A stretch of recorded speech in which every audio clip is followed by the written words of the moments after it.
One of the greatest tools in storytelling is mystery.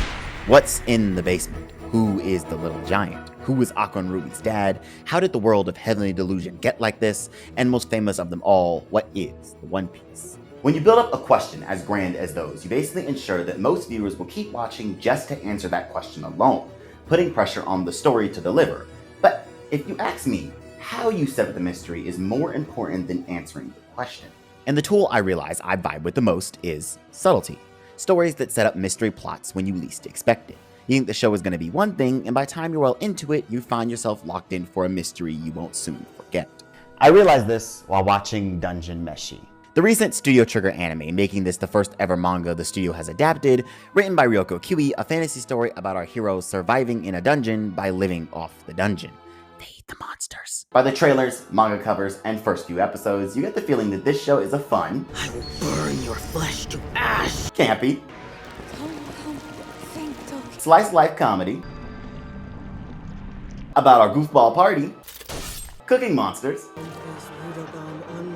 Wait, what's going on back there? Oh, this show tricked me. And I love it. You start Dungeon Meshi by seeing fan arts and screen caps online. Let's be honest here. I'm dead serious. This manga seems to have a very loyal fan base that is growing by the minute. I mean, even Tatsuki Fujimoto, the author of Chainsaw Man, has sung its praises. Whether it's Lines in Motion's famous video, Marcel X Fallen fan art, figurines, Senshi's camel toe pics, these are the most popular, by the way. This series has one of the most ever-growing dedicated fan bases I've seen in a minute, as manga readers wait in anticipation as anime-onlys like me experience what has claimed to be one of the best modern fantasy. It's in talks comparing to Frieren and Witch Hat Atelier, both of which we have videos on, by the way, and both I enjoy heavily. So, as someone who has now completed the modern say fantasy, anime, and manga trifecta, I say this with all puns intended. Dungeon Meshi cooking. Laos' sister, Fallen, is eaten by a red dragon, barely escaping the battle. Laos, with his remaining party members who didn't leave him like these two hoes, Marcel, the mage elf, and Chilchuck, the half-foot, go back to save Fallen. There, they meet Senshi, a dwarf and a chef with a love for the dungeon, and due to him and Laos being dungeon fanatics, they create a plan to survive the dungeon by eating the monsters. Hence the title, Delicious in Dungeon, or Dungeon Meshi for us cultured weebs. And I thought the start was okay. Yes, I kneel before the altar that is Studio Trigger, but I'd be lying if I said the start of the show wasn't a little weak for me. Oh. There we go. It was funny at times, and enough to get me to keep watching, but I couldn't really see why fans included this in the new age anime fantasy big three. I'm gonna keep making up dumb names to categorize these series, that's the joke. Little did I know, I was spoon-fed small pieces of world building, but more importantly, a darker undertone that lies behind this happy series, making it something unexpected. Death doesn't work the same in this dungeon. There are suffering ghosts, endangered monsters. The orcs straight up kill people as they migrate, running away from something.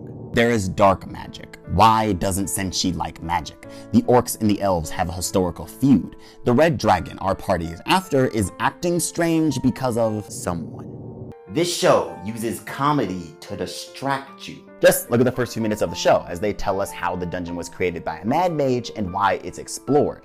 Then we cut to our party and the rest of the episode has this comedic air to it as if they didn't just tell us that they're exploring an ancient ruined society. A lesser show would have just played it off for laughs, but Dungeon Meshi is trying to blindside you for later reveals, and it makes this story so fun to watch. Because if you pay attention, you begin to second guess certain interactions. In episode 6, the party discovers living paintings, paintings that you can physically enter, and in order to eat, they plan to steal the food from the paintings. So Laos enters but ends up failing 3 separate times. It's played off for laughs, but if you pay attention to the worlds of the paintings he entered, you see a story being told in the background as he tries to steal the food. A story about a certain kingdom, the birth of its heir, and the fall of its previous monarch. How does this relate back to the wider story? Well, go watch the show. Laos's comedic failures were not just funny, they were pieces of world building of how this dungeon came to be, hints to the audience that something bigger is going on behind the scenes. And you begin to question, was Laos really in a painting, or But don't think the comedy is only there to distract you. On the contraire, my dear weaves, the comedy serves another purpose in bonding you to the characters. Laos is a dungeon fanatic, and his curiosity and knowledge of his surroundings leads to some of the party's funniest antics. But the more you watch, the more you begin to realize every time a monster shows up, you're not wondering how the crew will survive, but instead wondering the same thing Laos is. Damn, that shit looked tasty. But on a deeper level, he really just wants to save his sister and will stop at nothing to do so. Chilchuck is surprisingly the most mature one of the party, despite his looks. The logical straight man in this comedic party, who's not only there to talk some sense into these goobers, but also learn to live a little and enjoy the adventure. Senshi is a mama bear. His love for the dungeon knows no bounds, and he uses that to then give back to the party. He's the one cooking the monsters. Senshi believes in the power of a good meal, and his parental instincts kick in every time he sees even a speck of hunger. And we have Marcel, my personal favorite, because if you know me, you know I believe in elf supremacy. Frieren is not the only elf we're going to talk about today, because we also have Marcel from Dungeon Meshi. Another currently airing anime. Go. Marcel desperately wants to be the logical one of the group, but desperately fails to do so due to her impulsive behavior. She shows off at terrible times, and I'll just let the show speak for itself.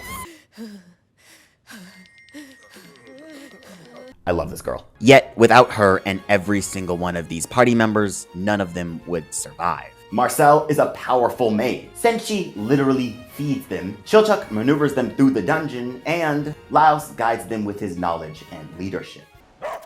It's not just our main party either. Kabru, Ditcher 1, and Ditcher 2, the orcs, and even Fallen herself all have this comedic yet dark side to them, making them so fun to watch yet also mysterious in their own right. Their flaws are present, but so are their good qualities, making you both laugh at them and with them. Comedy bonding you to the characters, while also distracting you from them as well. Through the comedy and subtle dark elements, Dungeon Meshi stands out from its fantasy anime domination trio because it's more focused on adventure. Frieren is all about character writing, Witch Hat is all about world building through a power system, and although all three of them have aspects of adventure, of course, I feel like Dungeon Meshi makes it more of a priority. You won't find any high-level action scenes in this show, but instead high-level adventure scenes. How to defeat a monster using the environment around you. How to discover different traps within the dungeon walls. How to identify when you're being attacked by another party. The true identity of certain monsters, and the mystery of others. I'm an anime only, so I could be speaking too early, and the show could get more action-oriented near the end. After all, the manga is completed. But I kind of like the focus on adventure over action. The characters running away from monsters, dodging ghosts, and surviving this dangerous dungeon by the skin of their teeth. It's like Indiana Jones in anime version. Yeah, I guess I should have said Lord of the Rings or something like that, huh? Cut this. And it's because of my love for this adventure aspect of the show that I was able to peep the darker, subtle themes of the story so early on. But if you're caught up on the anime, you don't need me to tell you this, because the deeper you go into the dungeon, the more these darker themes begin to get less subtle, and you find our party of goofballs in the middle of some serious forbidden shit. Even certain characters begin to show that they're not as innocent later on in the story, like Kabru and Marcel herself. I can't be the only one noticing this show is getting more serious with each episode. This once already difficult quest to defeat a dragon lands our party in an even more world-changing mess as we discover the truth of this dungeon along with them. One mistake leads to the adventure of a lifetime, and I just love stories like that because it literally tricks you into watching peak fiction. Plus, what's an adventure fantasy without a lot of risk? Dungeon Meshi grows on you. Like I said earlier, the start was weak for me, but I did see the vision and I'm happy I stuck with it. Ryoko Kiwi has crafted a wonderful story because each episode has its own charm, painting a bigger picture for a fleshed out fantasy world, but never losing the initial cooking premise we start with. Frieren is a slice of life fantasy. Witch Hat Atelier, I said it right, is a power system drama, and Dungeon Meshi is a cooking adventure mystery. And if that sounds confusing to you, then maybe you need to check out this show for yourself. It's on Netflix. Manga fans called this one, and Studio Trigger delivered. I never doubted you for a second. All of this to say, if you're an anime only like me, or if you haven't even started the series, when it comes to Dungeon Meshi, let it cook.